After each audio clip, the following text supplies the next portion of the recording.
It is the afternoon of January 17th, 2026, and your screen is lying to you.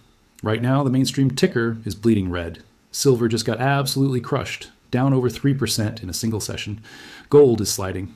The talking heads are calling this the end of the metals mania, the moment the commodity supercycle hit a brick wall. And if you're watching CNBC or scrolling through the usual financial channels, you'd think the party's over. But here's what they're not telling you. While silver is experiencing this violent emotional flush, while the retail crowd is panic selling their positions and the fear merchants are screaming about the great metals crash, there is one metal sitting there with a kind of stability that makes my hair stand up. Copper. $5.86 per pound, holding the line like it's welded to the floor. Now, I've been analyzing commodities markets for 12 years, and I built this channel, Veiled Wealth, specifically to cut through the noise faster than the mainstream can spin it. I'm not here to feed you hype. I'm here because I saw something this afternoon that I couldn't wait 12 hours for some talking head to finally report. While everyone is watching the exit sign, I'm watching the VIP entrance. And what I saw is this. Amazon Web Services, AWS, just bypassed the entire public market to secure copper directly from the source. A 2-year direct offtake deal with Rio Tinto. Not through the LME, not through COMEX, direct. Samsung is doing the same thing. These aren't speculative trades. These are strategic acquisitions of a resource that the world's largest tech companies have decided they cannot afford to be without. So let me ask you something. If copper is just another industrial commodity that is about to crash with everything else, why are the biggest corporations on the planet locking in multi-year supply contracts right now? Why are they willing to pay above market rates to guarantee delivery? The screen is telling you one story. The shadow market is telling you another. And if you think what's happening with silver today is the real story, you're about to miss the tectonic shift that's been building beneath the surface for the last 175 years. Because what we're witnessing right now isn't just a market rotation. It's the moment copper stops being treated as a commodity and starts being treated as the strategic asset. It actually is the new gold. And the institutions are front-running the public before most people even realize there's a shortage coming. Let me give you the snapshot of what I was looking at a few hours ago. January 16th, early afternoon Eastern Standard Time. Gold, $4,588, down $21 on the day. Silver, $88.55, a brutal minus 3.15% dump. Copper, $5.86 per pound. Flat, stable, unmoved. Now, here's what's critical about that copper price. While precious metals are getting absolutely hammered, and while the headlines are screaming about the end of the commodity supercycle, copper is refusing to surrender the $5.50 structural support level. This is what I call tectonic stability. It's not flashy, it's not exciting, but it is the kind of price action that tells you there are very large hands underneath this market who are not willing to let it break lower. Silver is experiencing a red flush. It's emotional, it's volatile.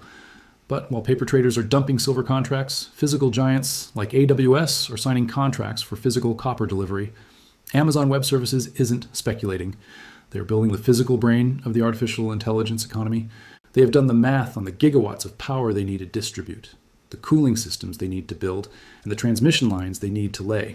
They looked at the global supply, they looked at the LME inventories, and they said, we cannot rely on the public market. We need to go direct. My primary claim is this. Copper is no longer a commodity. It is becoming a strategic tech asset. We are witnessing the great decoupling. Silver and gold are being treated as fear trades, insurance policies you buy when you're scared the system is breaking. And don't get me wrong, I stack physical silver. I understand the appeal. But copper is being treated as infrastructure oxygen. It's the metal you need if you're building the future. AI data centers, electric vehicle fleets, renewable energy grids, high-speed rail. Every single piece of technology that is supposed to power the next 20 years of human civilization requires massive amounts of copper. And here's the uncomfortable truth that the mainstream financial media does not want to talk about. Supply cannot respond to this demand for at least a decade. It takes 12 to 15 years to bring a new copper mine online from discovery to production. Ore grades have dropped 30% since the year 2000. The easy copper has already been pulled out of the ground. Meanwhile, demand is accelerating at a pace that would have seemed insane just 5 years ago. Now, I need to slow down here because this next part is the foundation for understanding why this matters. We need to talk about the copper to gold ratio. I know, ratios sound boring. But this ratio is the economic seesaw. On one side, you have gold, the ultimate defensive asset. On the other side, you have copper, the industrial workhorse. When the copper to gold ratio is falling, the market is scared. It's buying bunkers. When the copper to gold ratio is rising, the market is building. It's laying supply lines. Right now, the copper to gold ratio just completed a massive technical correction and is starting to tilt. The The market is signaling that the era of pure defense is giving way to the era of strategic offense. Imagine you are in a war. In the beginning, when you think you might lose, you buy ammo and dig a hole. That's gold. But if you plan to win the war, at some point you have to build tanks, planes, and bridges. That's copper. The AWS deal tells me the tech giants have decided to win the war. Let's run the math, not the hopium math, the actual supply-demand physics. First, the EV multiplier. A traditional gas car uses about 20 kilograms of copper. An electric vehicle uses approximately 80 kilograms. That is a 4x multiplier. Second, the AI power drain. A single hyperscale AI data center requires between 5,000 and 10,000 metric tons of copper. We aren't building one. Microsoft, Google, Amazon, Meta, they are building hundreds. Third, the supply cliff. S&P Global projects a cumulative supply deficit of nearly 10 million metric tons by 2030. That is not a rounding error. That is a structural gap that cannot be bridged. Even if demand grows by a conservative 3% per year, we need 750,000 tons of new supply every single year. But there are no new megamines coming online. The pipeline is dry. At $5.86 per pound, copper is not in a bubble. It is barely covering the incentive price to build new mines in high inflation jurisdictions. For the industry to actually fix this deficit, prices need to be closer to $7 or $8 per pound. Now, I want to be intellectually honest here. I need to steal the strongest argument against this thesis. If I can't defend against the best counter-argument, then I have no business making this case. The strongest counter-argument is recession. The bears say if we hit a hard recession, manufacturing collapses, and copper will crash back to $3.50. Here's my rebuttal. Yes, copper is cyclical. In a normal cycle, a recession would crush demand. But this is not a normal cycle. The demand from AWS, Samsung, and the auto giants is locked-in demand. If you are Amazon and you are in an AI arms race with Google, you cannot pause your data center construction just because GDP growth slowed down by 1%. If you pause, you lose the AI race. These projects are non-fungible. They're existential. Furthermore, if a recession hits, what happens to supply? Miners cut capex. They stop exploring. They delay projects. A recession destroys future supply faster than it destroys current demand. So while a recession might cause short-term price volatility, it actually makes the long-term supply squeeze worse. And what about recycling? The skeptics say recycling will save us. But here's the metallurgical reality. Recycled copper is great for plumbing. It is great for basic wiring. But you cannot use recycled copper for high-performance semiconductor applications or AI cooling systems. The purity requirements are too high. You need virgin copper. Recycling cannot fill the gap for the high-tech sector, period. So what happens next? I'm watching the LME and COMEX inventories closely. You need to understand the concept of shadow withdrawals. The LME reports official inventory. These are the bars sitting in registered warehouses. But the AWS deal, that metal never touches the LME warehouse. It goes from the mine to the refiner to Amazon's construction site. We are entering a phase of dark inventory. Official stocks might look stable, while the actual available supply for the spot market evaporates into private corporate stockpiles. This creates a liquidity vacuum. So what am I doing with my own capital? This is not financial advice, just my personal playbook. I am watching the copper to gold ratio daily.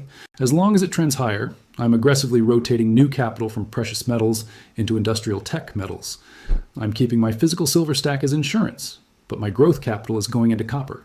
Since buying physical copper is difficult due to storage, I'm looking at copper mining equities, specifically the copper miners ETFs. Miners offer operational leverage. If copper goes up 20%, miners often go up 40% or 50% as their margins expand. Here are my triggers. If copper closes the week above $5.80 despite a broader market sell-off, I'm increasing my position. That signals the structural bid is holding. If copper breaks below $5.20 on a weekly close, I'm sitting on my hands. That signals the recession fear is temporarily overpowering the AI narrative. I'm not looking for a quick flip. This is a 12 to 18 month hold. I expect copper to grind. It will be choppy. It will frustrate the bulls. But the floor is rising. $5 is the new $3. Silver is the headline. Copper is the story. The AWS and Samsung deals are the first drops of a coming corporate tsunami. The tech giants are bypassing the public markets to secure the physical resources they need to build the future. My final forecast is this. Over the next 18 months, copper will transition from being valued as a cyclical commodity to being valued as a strategic technology asset. The paper price will eventually have to reconcile with the physical reality of a 10 million ton deficit. When that happens, the move won't be linear. It will be exponential. Here is the rallying cry. don't let the red flush on your screen blind you to the tectonic shift happening in the dirt. The era of copper as just another industrial metal is over. The era of copper as strategic gold is here. While the mainstream media writes obituaries for the metals mania, the smart money is hardwiring the future with the one metal that cannot be printed, cannot be synthesized, and cannot be substituted. You can wait for CNBC to give you the all clear. Or you can look at what Amazon is doing and position yourself accordingly. The metals crash narrative is for yesterday. The supply crisis is for tomorrow. This is Veiled Wealth. Watch the LME withdrawals. Watch the $5.80 level. I'll see you on the other side of the decoupling.